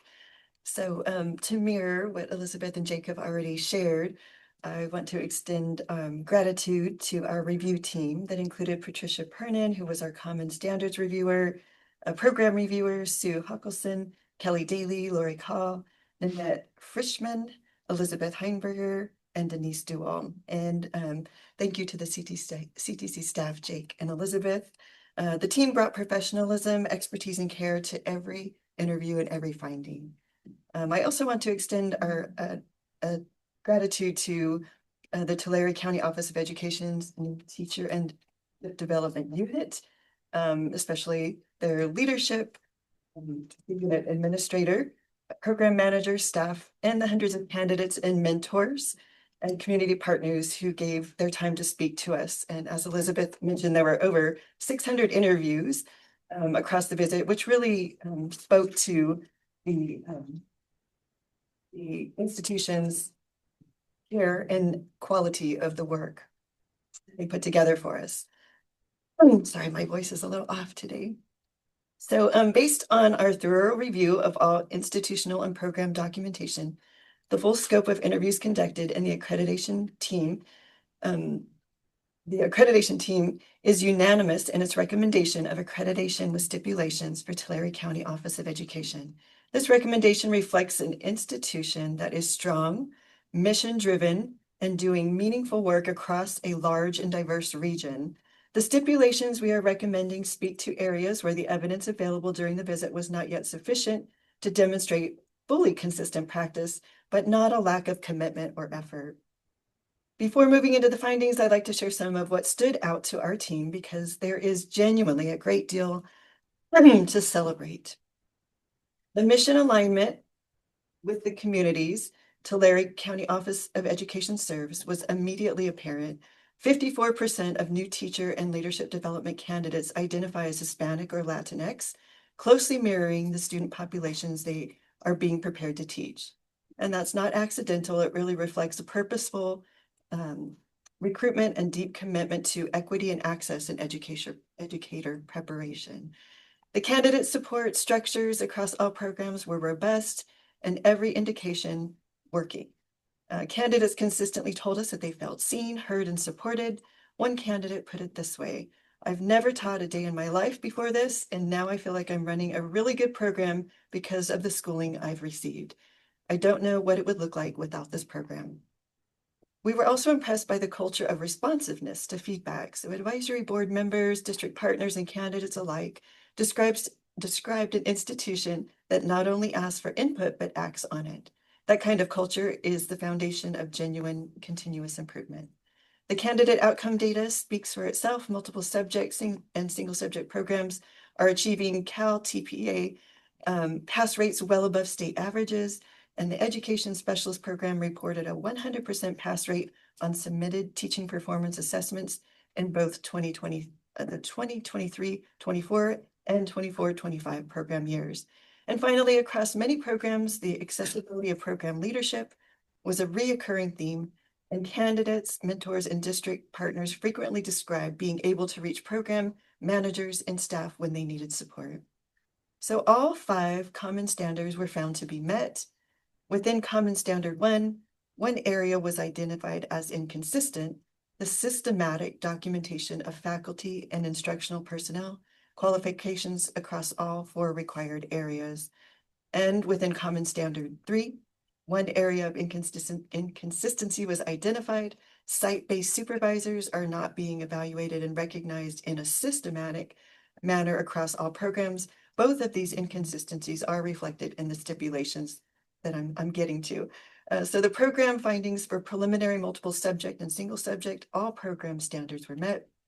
Education specialist, mild to moderate, support needs and extensive support needs, all program standards were met. Early childhood special education, all program standards met with one exception: program standard 3 met with concerns. The team did not find sufficient evidence that all program supervisors hold expertise in early childhood special education, or that all district employed supervisors hold a clear ECSE credential. We understand this is a known challenge finding ECSE credentialed supervisors. It's a challenge statewide, and the program manager has identified it as a clear priority. Teacher induction, all program standards met with one exception: program standard 1 met with concerns. While the program has caring and dedicated mentors, well-organized, individualized learning plan process, the evidence did not fully demonstrate a consistently robust system that was focused on mentoring. A significant representation of candidates and mentors described the ILP process at times as feeling more procedural than supportive or developmental. And the program is already aware of this and has modifications planned for the fall of 2026. Career technical education, all program standards met with one exception: program standard 5 met with concerns. The evidence did not demonstrate that all career technical education practicum supervisors are receiving formal training and supervision and support of beginning teachers, or that their service to new teachers is being systematically evaluated. This is a structural gap with a clear path forward. Preliminary services credentials, all program standards met with 2 exceptions: program standard 5 met with concerns. The evidence did not fully demonstrate that candidates are being prepared to understand the role of schools in supporting K-12 students in civic responsibility. Program standard 8 met with concerns. Interview responses suggested variability in the consistency of the guidance and feedback system between supervisors, instructors, and candidates, indicating that those coordinated structures could be strengthened. And clear admin services, all program standards were met with one exception: program standard 3 met with concerns. The evidence did not demonstrate that coaches receive ongoing training, that the quality of coaching services is regularly assessed, or that a clear procedure exists for reassigning coaches when needed. Several coaches also noted that direct communication from the program, particularly during a period of leadership transition, was limited. More structured outreach would help align coaching support with program expectations. So based on these findings, the team recommends 3 stipulations. Stipulation 1, that within 1 year, the institution presents a 7th year report providing an update on those program standards that were met with concerns. In early childhood special education, program standard 3, teacher induction program standard 1, career technical education program standard 5, preliminary administrative services program standards 5 and 8, and clear administrative services program standard 3. Stipulation 2 is that within 1 year, the institution would submit evidence that all faculty and instructional personnel qualifications are documented and verified across the 4 required areas outlined in Common Standard 1, which include knowledge of content, current context in public schooling, knowledge of diversity in society, demonstration of professional practices in teaching and learning, and scholarship and service. And stipulation 3, that within 1 year, the institution submit evidence that all site-based supervisors across programs are trained in supervision, orientation, or oriented to the supervisory role, and evaluated and recognized in a systematic manner as required under Common Standard 3. So the next steps would be, should the committee concur with the team's recommendation for Tulare County Office of Education approval, Tulare will work with the CTC consultants, Jake Schuler and Elizabeth De Los Santos, throughout the coming year to address these areas and prepare the required documentation and reports. Given the responsiveness and commitment to improvement we witnessed during this visit, we are confident that the institution is well positioned to do that work. On behalf of the review team, thank you, and we confidently recommend Tulare County Office of Education for accreditation with stipulations, and we look forward to seeing their continued growth and service to the educators and students they serve, and we're happy to answer any questions. Thank you so much. We appreciate your information that you've shared. We do want to invite Dr. Rodriguez to briefly comment about the visit. We do want to remind you that this is not a time to dispute the team's report, but rather provide any thoughts you had about the visit. Good morning, everyone. On behalf of Tulare County Office of Ed, County Superintendent Tim Heyer, Assistant Superintendent Chris Meyer, we'd like to thank all of you there for the amazing visit that we had. Jake, Elizabeth, and Tanya did fantastically well. Our team, consisting of Courtney Kirchman, Michelle French, Bang Tao, Jasmine Poloni, Tara Tobin, Perla Arredondo, Gabby Barnes, Natalie, and Kendra, we sincerely thank you all. In the spirit of continuous improvement, we accept the findings and look forward to making any necessary changes to work within the scope of how we are to operate. We appreciate you all. All right, we will now open for public comment. As a reminder, if there are members of the public that would like to provide a comment, please notify the meeting moderator by submitting a request card, by clicking on the raised hand icon if participating through Zoom, or pressing *9 if participating by phone. Are there any public comments? There are no public comments. Thank you. All right. Are there any questions or comments from committee members? Committee Member Jones. So I feel like this is more of a procedural than a content question, which is, I know I'm missing something, but if the common standards are all found to be met, we have 2 stipulations that are tied to common standards. That's a very Because, yeah, I think in the discussion, it was that there were 2 common standards that were less than fully met, and they're addressed in the stipulations, but in the report summary, it says they're all met. So I'm trying to parse. No, that's a really good catch. I did not catch that. Yeah, they should be tied to the program standards if the program standards are the ones that were the issues. I think the first one that within the year, the report to update on all those program standards were met with concerns would take care of all of it, I think. I mean, and that the specific common standards ones would not be needed.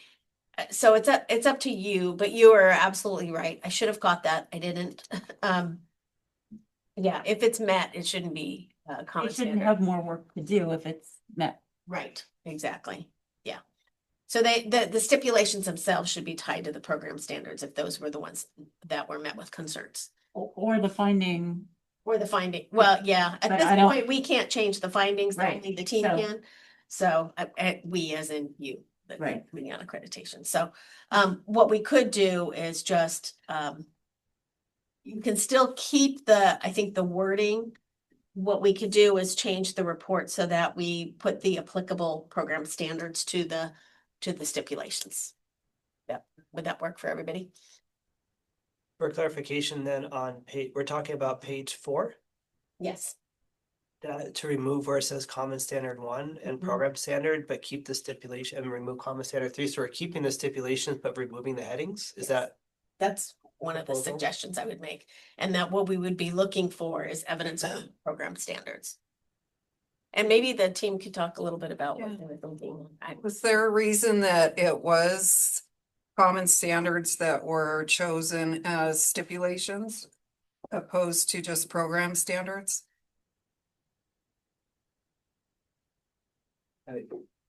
So when the team was drafting stipulations, they looked at kind of every area that was the common standards was looking at the inconsistent areas. So that language in there for number 2 and 3 is the language from the element of the common standard.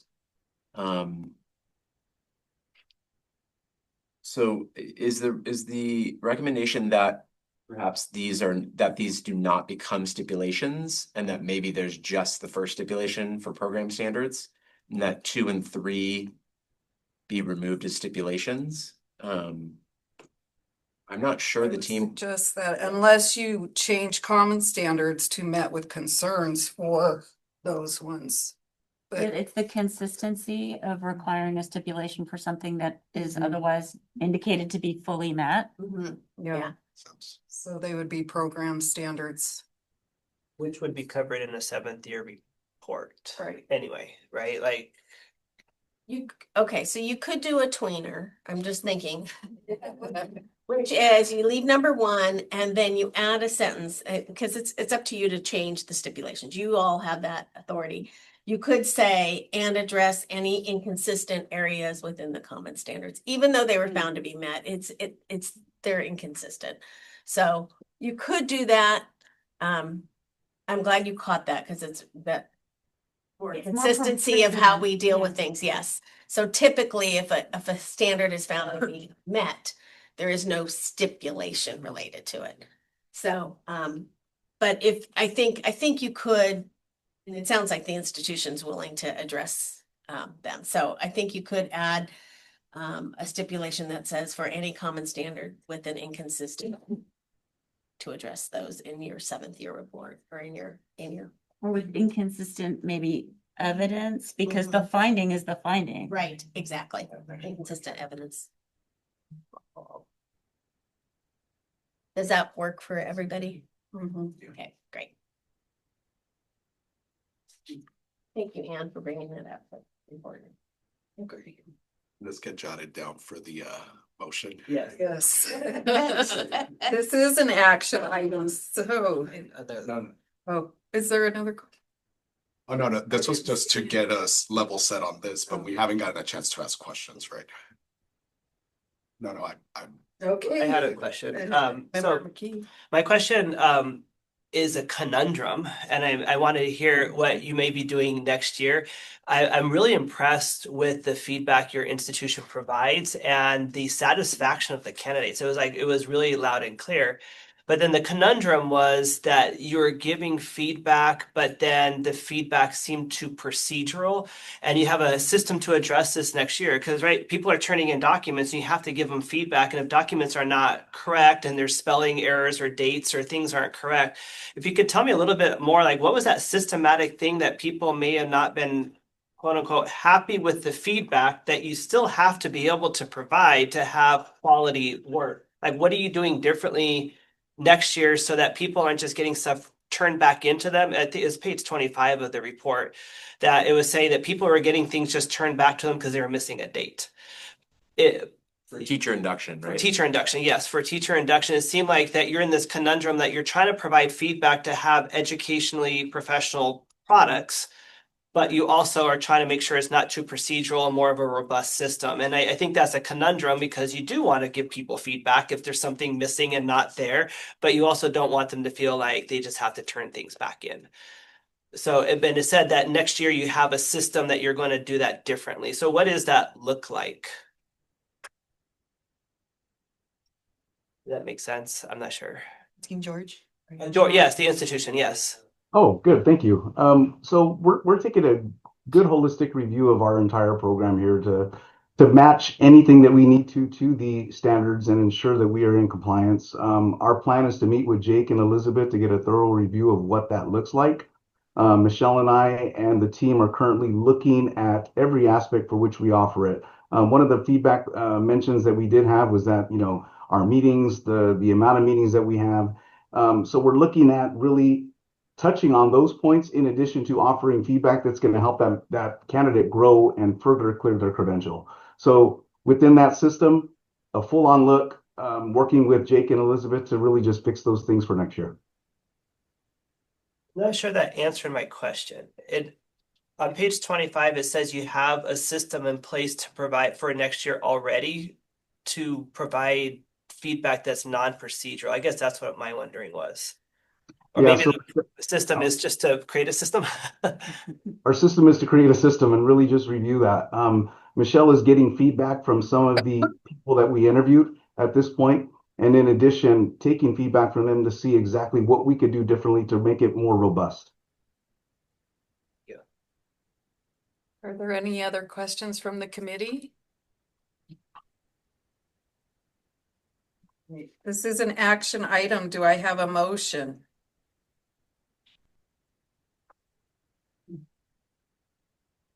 Member Jones. I opened the can of worms. Taking responsibility. I'm gonna take responsibility. Okay, let me see if I can get through all this. I recommend that the Committee on Accreditation recommends accreditation or approves accreditation for the Tulare County Office of Education with stipulations. The stipulations being that within 1 year, the institution present a 7th-year report to provide an update on those program standards which were met with concerns, as well as, this is added language, as well as those common standards where evidence was more inconsistent. I'll accept amendments to that. Specifically, and then go common standard 1, common standard 3. Okay. So it's 1 7th-year report. Second that. Thank you, Member Cervantes. Okay, all those in favor say aye. Aye. Opposed, say no.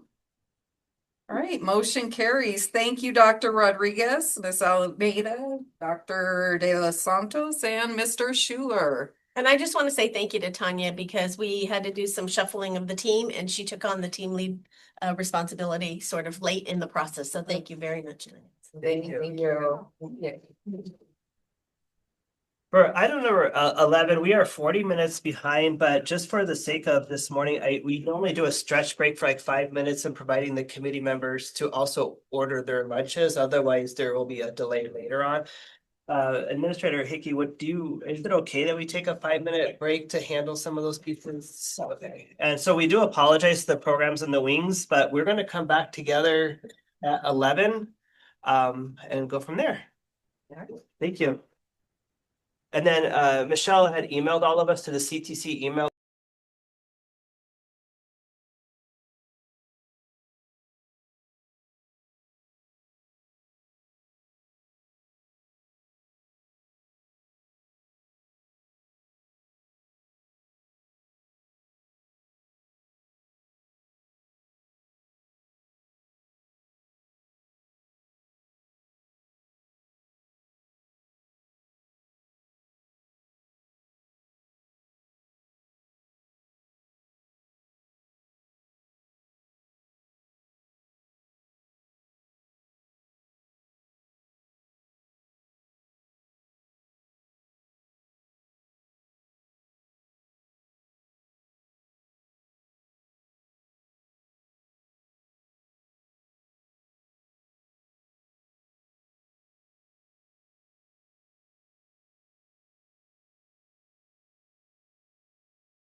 Do we have quorum if we begin without member Leggett? 1, 2, 3, yes. Yes, we do. And are we being recorded? Okay, excellent. Thank you so much, our teams behind the scenes as we navigate this morning.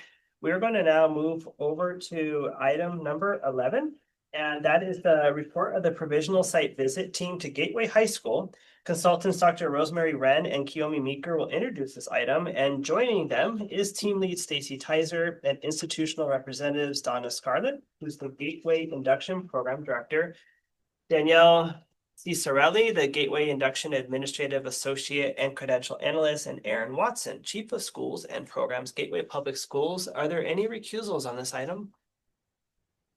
Looks like there are none. With that, Dr. Wren, good morning, and if you could please begin. Good morning, committee members. Thank you for this opportunity to share the provisional site visit report for Gateway High School. The site visit took place virtually from February 23rd through 25th, 2026. A total of 70 interviews were conducted, and the visit proceeded in accordance with all normal accreditation protocols. The Gateway High School team did an exceptional job of thoroughly preparing for the visit and quickly responding to requests for additional information and documentation from the site visit team. The reviewers, my colleague Kiyomi Meeker, and I sincerely enjoyed the opportunity to learn more about Gateway's authentic and impactful approach to teacher induction. I'll now turn this over to Kiyomi, who will share a few more details. Thank you, Dr. Wren. The site visit team to Gateway High School was composed of team lead and common standard reviewers. Common standard reviewer Stacy Tizer. We also had another common standard reviewer, Christina Mendez, and program standard reviewer Janet Burrell.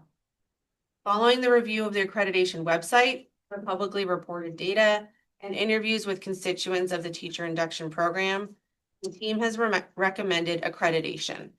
I will now turn it over to Stacy Tizer, who will share additional details of the team's findings and recommendations. Thank you. Good morning, commission members and guests. I am Stacy Tizer, and it is my pleasure to present the report on behalf of the site visit team for the Gateway Induction Program. The visit was conducted virtually over 3 days. I'd like to extend my sincere thanks to Gateway leadership for a well-organized visit and being responsive to our request and organizing the interviews that were well attended. I would also like to thank my fellow site visit team members for their time, collaboration, and thoughtful engagement throughout the process. The Gateway Induction Program is small but highly impactful, serving candidates in charter schools in San Francisco and across the Bay Area.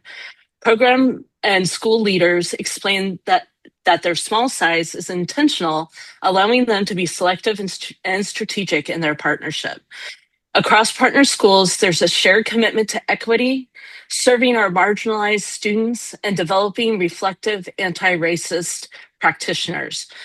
This vision is not merely stated, it is consistently evident in practice throughout the program. The program's size allows for highly individualized support. Candidates consistently spoke about the excellent individual support and the flexibility of their mentors. Mentors are selected through a collaborative process involving program leadership, school administrators, experienced mentors, the induction program director, and the credential analyst. Once selected, mentors receive ongoing professional learning and support, including opportunities for peer feedback through video observation. Program leadership meets monthly with mentors and quarterly with candidates. These structures support continuous feedback, allow for close monitoring of candidate progress, and it allows for continuous feedback between constituents in the program. During interviews, candidates, mentor, and the advisory group members consistently noted that leadership is open to feedback and actively uses the feedback to streamline the program and improve the candidate's experience. Candidates complete an individualized learning plan, which includes 3 milestones designed to promote reflection on their teaching practice and classroom experiences. Feedback is provided by program leadership as well as additional mentors. Both candidates and mentors emphasize that the induction experience feels meaningful and job embedded rather than a checklist of requirements. The intentional design has contributed to a strong outcome with a 95% candidate retention rate. After a thorough review of documentation and interviews with all constituent groups, the site visit team is pleased to report that all precondition, common standards, and program standards have been met. We therefore recommend full accreditation. Thank you, and I'm willing to take any questions. Thank you so much for your report. We're now going to invite the institutional representatives to briefly comment about the visit.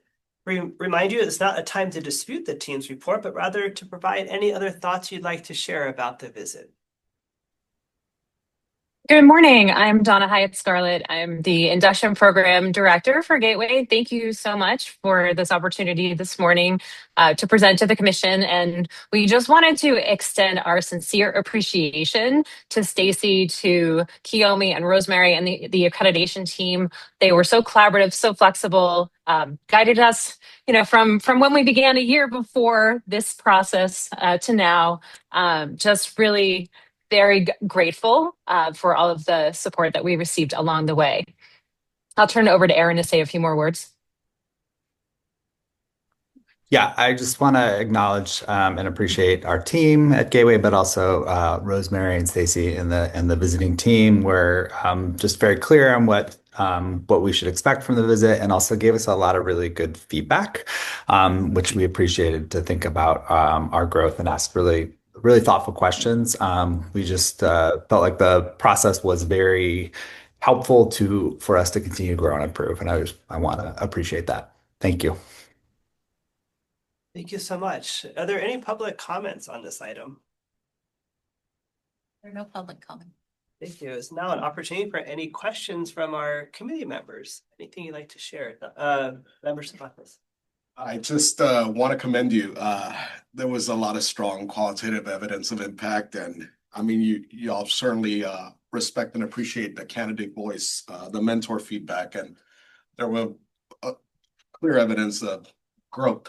And one of the things that's always impactful is an institution that explicitly focuses on anti-racist and equity-centered teaching.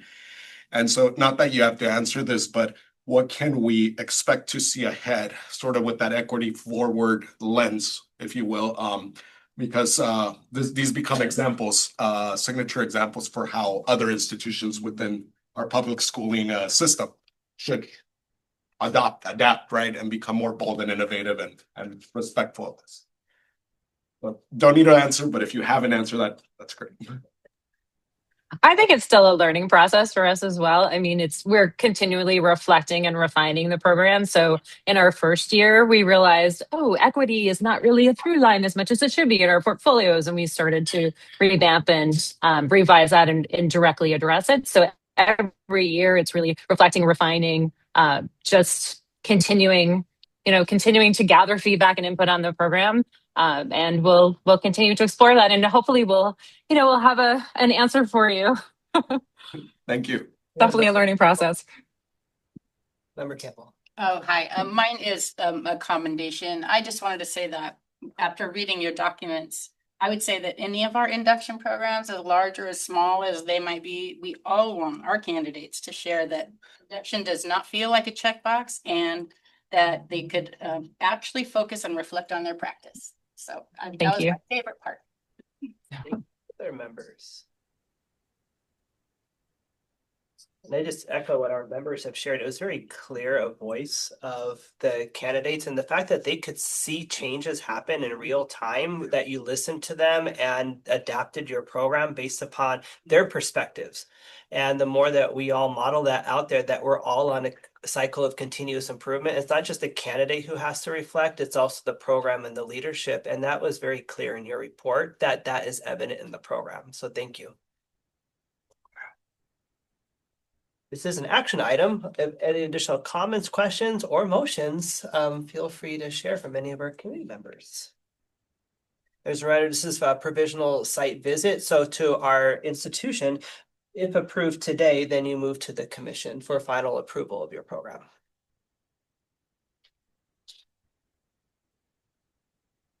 So any motion? I have member Hallis. I'm not, eye contact all the way around.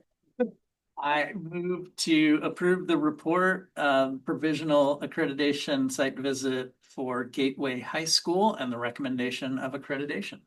You have a second on that, Member Hall? With that, all in favor, please say aye. Aye. Opposed, say no. Congratulations, motion carries unanimously. We wish you the absolute very best moving forward to the commission, and good luck in your future endeavors in moving this program forward like you have already done. We are